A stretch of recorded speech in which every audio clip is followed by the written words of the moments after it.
Habib Syekh bin Abdul Qadir Assegaf, atau sering disapa Habib Syekh, dilahirkan di kota Solo, Jawa Tengah pada tanggal 20 September 1961. Beliau adalah anak dari 16 bersaudara. Ayahnya bernama Abdul Qadir Assegaf, yang merupakan seorang imam Masjid Assegaf di Solo. Habib Syekh mendapatkan pendidikan dari ayahnya semenjak dia kecil hingga ayahnya meninggal di saat Habib Syekh berusia 20 tahun.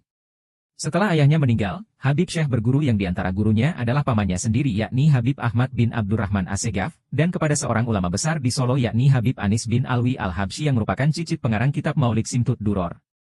Dari pendidikan yang diperoleh dari sang ayah, pamannya, serta Habib Anis Al-Habsyi, ia memberanikan diri untuk mensyiarkan syalawat yang dimulainya dari kota Solo, hingga sampai saat ini syair salawatnya begitu berkembang pesat, hingga pada suatu hari datang pamannya dari Yaman, berbekal suara merdu dan mahir berbahasa Arab, serta penguasaannya terhadap syair-syair dalam kitab Simtud Duror, Burdah dan beberapa kitab syalawat lainnya. Habib Syekh memperkenalkan sebuah seni musik spiritual yang disenangi oleh banyak orang.